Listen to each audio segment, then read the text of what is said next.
Hi, welcome to this video where we'll be discussing the thorny problem of when is it time to put your dog down. As my dog was getting older, into his 10th, 11th year, I would chat to other dog walkers and say, how do you know it's time? And everybody said, oh, you'll know when the time has come. Well, actually, that's not really helpful. Obviously, because you're here watching this video, you want to have some help and advice on what to look out for, and maybe just a few pointers to help guide you to making that dreadful decision. I think, well, for me personally, losing my dog, having to make the decision to take him to the vet to be put down, was definitely the worst day of my life. It's nothing compared to lose my parents. I think it's because it's so unusual. You're choosing your best friend's death and they don't know what's coming.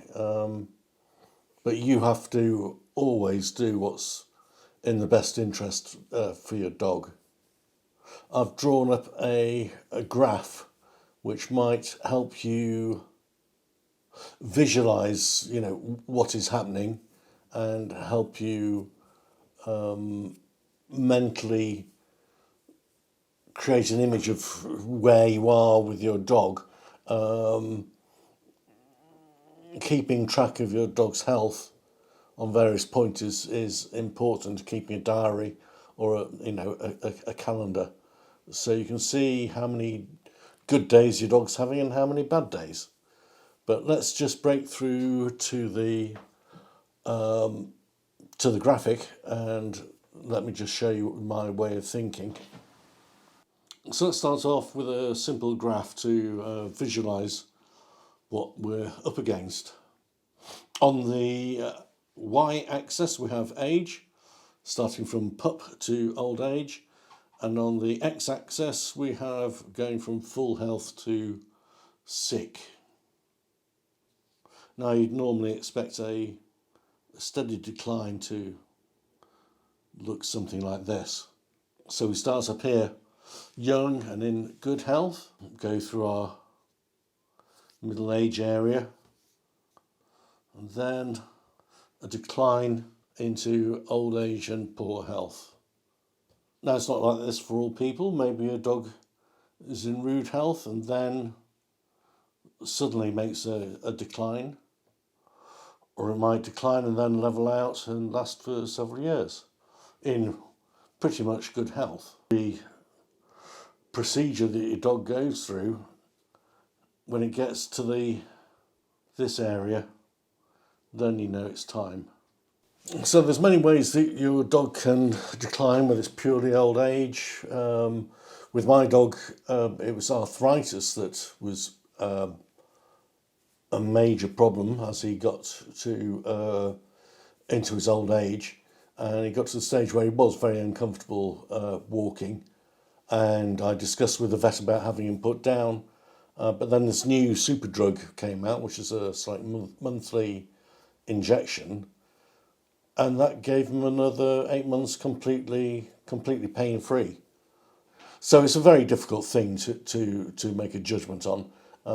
Here are a few tips that I would give you that might be of a help. So the first one would be eating and drinking.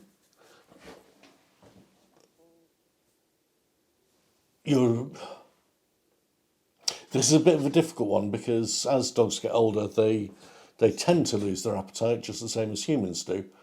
But if they're off the food, if they're not drinking enough water, that's a sign that they're not happy, or there are problems going on. This is a little bit more complicated because there are certain diseases and syndromes which can make them drink excessive amounts of water, or make them more hungry. So it's just something to be aware of, but not to have as a complete rule of thumb that, completely off his food or her food, and so therefore it's time. This is just one of the contributing factors. Secondly, I would say, are they keeping themselves clean? Are they still continent? If they are fouling the bed, losing control of the bladder and bowels, I would take that as a major flag that it might be time to do something about it.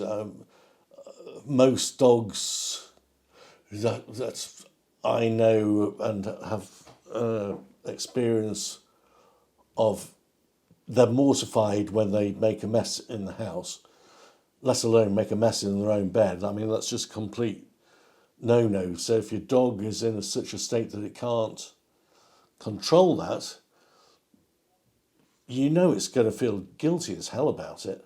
So I would be seriously concerned if your dog was enduring that, because they will not, although they might be hiding it, they will not be happy about it, because just remember when they were, 4 or 5 years old, fully house trained, and then they make a mess, they know they've done wrong. And if they know that they've done wrong but they can't do anything about it, I mean, that's a terrible situation to put your pet into. 3, I would say,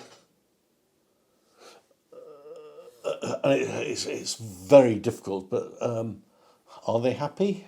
How can you tell if they're happy? Well, I mean, more than anybody else, more than the vet or anybody else, you will know whether your dog is happy or not. But, are they still enjoying life? Are they still, obviously they won't be going for the walks or length of walks that you used to do when they were younger, but are they happy sniffing? And when you come home from being away for a while, are they happy to see you? Basically, are they enjoying life? Because it's not how long they live, it's the quality of the life that is so important. 4, I would say, how mobile are they? If they're having difficulty walking, like Sid did with his arthritis, they're not hobbling around because they're comfortable. They're hobbling around because they're in pain, which I'll come on to in a minute. But part of the mobility is part of them. You've got to think about their dignity. Dogs are dignified, and as your dog gets older, like mine did, it got to the stage where he couldn't jump into the boot of the car. Then it got to the stage where he couldn't jump onto the back seat, so he had to sit in the passenger seat well. And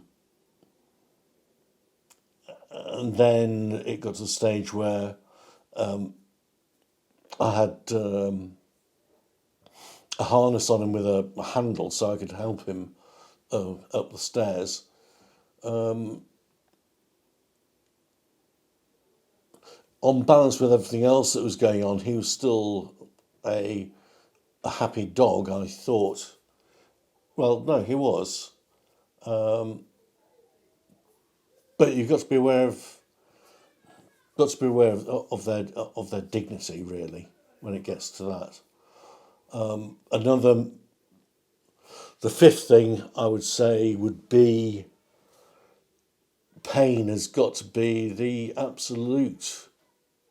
As soon as your dog's in pain, you've got to put them down. There's no question about it. If they're in pain and suffering, you cannot keep them alive for your own pain, to put off the pain of what you're going to have to do at some point. If they're in pain, you've got to put them down.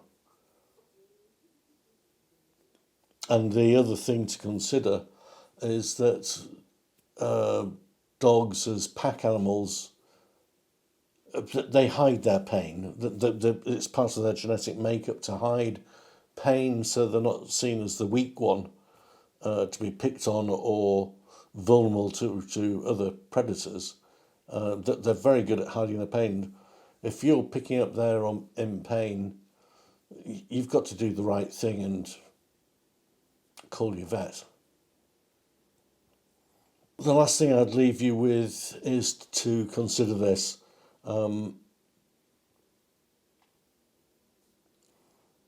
What's the worst thing that can happen if you have your dog put down slightly early? From your dog's point of view, there's nothing, because as you can see in the video I did of Sid's euthanasia, they're here and gone the next, in the blink of an eye. There's no pain, there's no suffering, they're just gone. As a countermeasure to that, if you just keep your dog alive because you can't bear to make the decision, that could be days, weeks or months of it having a hard time and, being distressed, in pain, confused.